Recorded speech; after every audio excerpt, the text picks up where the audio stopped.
Guys welcome back to my channel. ఈరోజు అయితే class video కాదు, యాక్చువల్లీ రీసెంట్గా మనం సేల్లో కొన్ని బ్యాంగిల్స్ పెట్టాం కదా, అక్కడ ప్రైస్ వల్ల దేనివల్ల అయినా సరే పర్చేజ్ చేయలేని వాళ్ళు ఇక్కడ వీడియో చూసి వాళ్ళంతట వాళ్ళు ఇంట్లోనే చేసుకోవచ్చు. మొత్తం సెట్లో ఒక సింగిల్ బ్యాంగిల్ చూపిస్తాను. సో ఫైనల్ లుక్ కూడా చూపిస్తాను ఎలా వస్తుంది అనేది.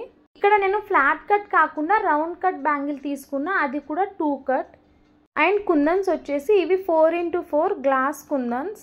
ప్రాసెస్ అంతా ఈజీగానే ఉంటుంది, బట్ మధ్యలో కొన్ని టిప్స్ చెప్తాను, అంటే కుందన్స్ డార్క్ కాకుండా ఎలా కాపాడుకోవాలి అలాంటివి. సో మనం వచ్చేసి కుందన్స్ని కొద్దిగా చూసుకుంటే మనము స్ప్రెడ్ చేసుకొని స్క్వేర్ లాగా అంటించుకోవాలి. మీరు ఎప్పుడు కూడా గ్లూని ఇలా స్ప్రెడ్ చేసినట్టు అప్లై చేసుకోకండి, ఇలా డాట్గా అప్లై చేయండి. అనిపించవచ్చు డాట్ లాగా పెడితే కుందన్స్ ఊడిపోతాయేమో అని, కానీ మనం ఎప్పుడు కూడా కుందన్ స్టిక్ చేసేటప్పుడు కొద్దిగా ప్రెస్ చేస్తాం కదా, దానివల్ల ఏంటంటే గ్లూ స్ప్రెడ్ అవుతుంది.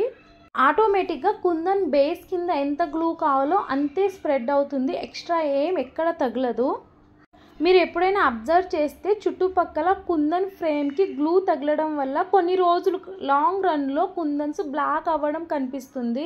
ఇలా చేయడం వల్ల మనం కొంతవరకైనా కొద్దిగా జాగ్రత్తగా వాడుకోవచ్చు. ఇంకా డిజైన్ విషయానికి వస్తే 4 డాట్స్ పెట్టుకొని 4x4 గ్లాస్ కుందన్ని స్టిక్ చేసుకోవాలి.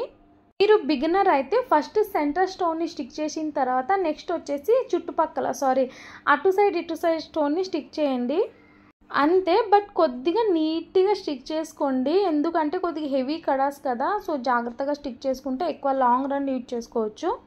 సో మీరు ఇట్లా స్క్వేర్ లాగా పెట్టుమన్నా కదా అని దగ్గర పెట్టడం వల్ల ఏంటంటే కొద్దిగా గ్యాప్ కనిపిస్తుంది, దాన్ని పైకి పుష్ చేస్తున్నట్టు పెట్టాలి. సో మీకు ఆల్రెడీ వీడియో చూస్తుంటేనే ఎలా స్టిక్ చేసుకోవాలో అర్థమవుతుంది, స్పెషల్గా నేను ఎక్స్ప్లెయిన్ చేయాల్సిన అవసరం ఉండదు. ఇంకో విషయం ఏంటంటే మీరు మొత్తం ఫినిష్ అయిన తర్వాత ఒకసారి మొత్తం మంచిగా ప్రెస్ చేసుకొని నీట్గా చూసుకోండి. బ్యాంగిల్ మొత్తం ఇదే ప్రాసెస్ కంటిన్యూ అవుతుందండి. నెక్స్ట్ వచ్చేసి ఈ సింగిల్ లైన్ బ్యాంగిల్స్, యాక్చువల్లీ ఇది చాలా మందికి వచ్చు అండ్ ఇది ఈజీ ప్రాసెసే కదా, మనం క్లాసెస్లో చాలాసార్లు నేర్చుకున్నాం కదా, అందుకే దాని మేకింగ్ చూపించలేదు. సో ఇది వచ్చేసి ఫైనల్ లుక్ అండి, 1 హ్యాండ్కి ఇలా వస్తుంది. సెట్ వచ్చేసి సేల్లో ఉంది, మీరు ఎవరైనా పర్చేజ్ చేయాలంటే ప్రైజెస్ గురించి ఆ వీడియో చూడండి. ఈ వీడియో నచ్చితే లైక్ చేయండి.